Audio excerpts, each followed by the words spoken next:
Nothing is written in stone. Episode 2, Chapter 2, The Art of Litigation. Last episode, I introduced you to Jonathan Lee Riches, the man who filed over 2,600 lawsuits from prison, by hand, against the Holy Grail. And I told you that Chapter 2 of this book was going to argue that those lawsuits, those wild, chaotic, legally dismissed documents, might actually be art. I said I had thoughts about that, so let's get into it. Chapter 2 is called Jonathan Lee Riches and the Art of Litigation, written by Stephen Sigl, the same editor who put this whole book together. And it opens with a quote from JLR himself, posted on Facebook in November 2016. He wrote, "I want to do something random and unexpected. Freedom to do things without a reason seems interesting." That one sentence is basically the thesis of this entire chapter. Hold on to it. Now, I want to be upfront with you. This essay is dense. Sigl is a philosopher. He's citing Kafka, Roland Barthes, W.V. Quine, Paul Ricoeur, Baudrillard. This is not light reading. But I'm going to break it down for you in plain language, because what he's actually saying is genuinely fascinating, and I think it's going to change how you see not just JLR, but the entire concept of what art is. Sigl starts by doing something unusual. He redefines the word ideology, strips it of all its political baggage, and uses it the way philosophers use it. Every artist, he says, operates from a set of foundational assumptions about what is real in the world they're creating. Those assumptions are their ideology.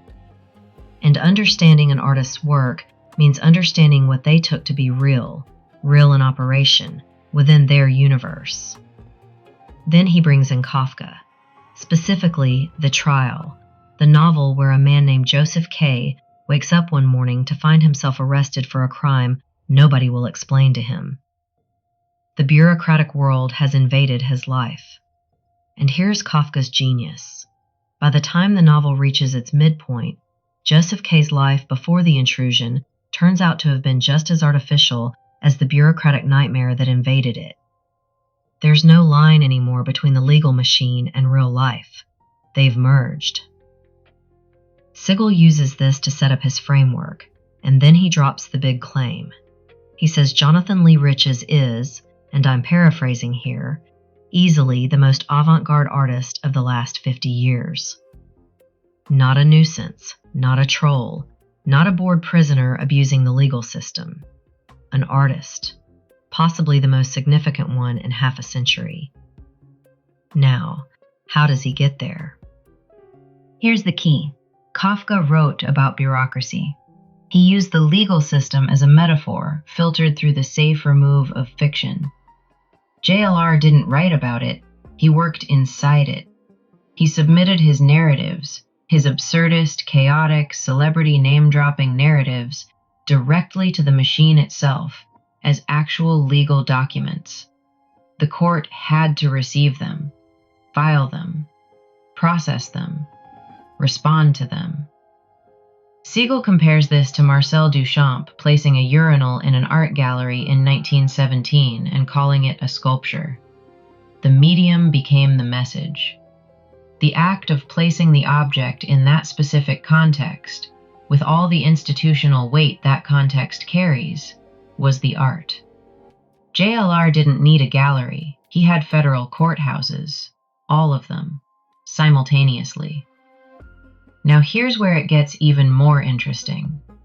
Sigl points out something that's easy to overlook. JLR was in prison. His entire experience of the outside world came through a filter: television, newspapers, magazine articles. Every celebrity he named, every event he referenced, every corporation he sued. He never experienced any of it directly. He only experienced the media representation of it. And that matters. Because it means when JLR writes a lawsuit naming George W. Bush and Plato and the Garden of Eden as co-defendants, to him, on some level, they all exist at the same level of reality. They're all just names, signifiers, things he encountered through the same mediated channel, a TV screen. Sigl calls JLR's universe the bureaucracy, a world where politics hits zero. Nobody in his lawsuits is actually Republican or Democrat. Nobody has real ideological weight. John Swartz can be a co-defendant with the World Wide Web. WikiLeaks gets conflated with Wikipedia. Events matter more than the people attached to them. In this universe, names aren't people. Names are moves. And then, just when this essay is getting almost too abstract, Sigl gives us an actual excerpt from one of JLR's lawsuits. And I need you to hear this. This is real. This was filed in an actual federal court. It begins. Dr. Hughes is a medical drug treatment specialist at the Residential Drug Abuse Program at FMC Lexington. Normal enough, right? Then, Dr. Hughes sleeps and has sex with live pigs who spread swine flu. And then, Dr. Hughes put on a pig costume and went to the market to eat pounds of roast beef. And it ends, Dr. Hughes masturbated to Porky Pig. Y'all, that is a legal document submitted to a federal court under penalty of perjury. And Sigl's point is, that sequence is doing something. It opens with something that sounds like testimony. It ends somewhere completely unhinged. And the journey between those 2 points, that's the art. He calls it a free associative technique rooted in Dadaism and surrealism. The connections between the statements are immediately readable on the surface, but what they mean together requires imagination, yours and his.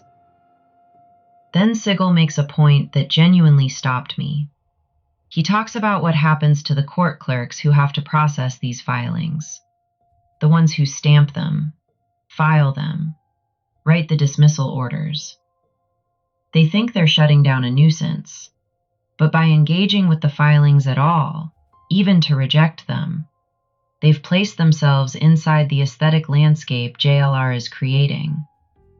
By condemning the motions, they're inadvertently validating the structure he's operating within. Their actions are essentially saying, this system exists, and its operations are allowing these heterogeneous elements to invade it. They became characters in his story, without ever agreeing to. And the essay closes with this. JLR operated from a position of zero authority. No law degree, no money, no freedom, no platform.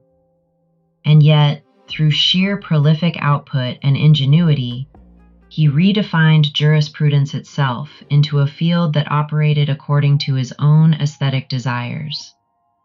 The legal system had to absorb his bizarre allegations. It had no choice. Sigl ends with this line, and it's the title of the book made literal. He says the work of riches is carved in a new kind of stone, a stone that has hindered people since its inception. But under the weight of his pen, it has begun to give way. Now here's my take, real talk. I came into this chapter a little skeptical, because calling a man who filed frivolous lawsuits from prison a great artist, that's a big swing. And it's easy to dismiss it as academics trying to be clever. But Sigl makes the case, and I think he makes it well, because the question isn't whether JLR's lawsuits were legally serious.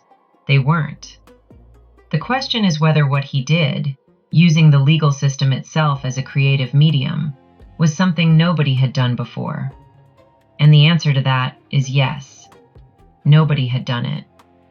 Because artists are scared of institutions. They don't want to look like they're playing by the system's rules. JLR had no such fear, probably because he literally had nothing to lose. And that's what makes it extraordinary. Next episode, we move into Chapter 3, 2006, JLR's own words, his own introduction, and the actual lawsuits from the year it all began. After reading this chapter, I am ready for those lawsuits. Are you? Stay with me.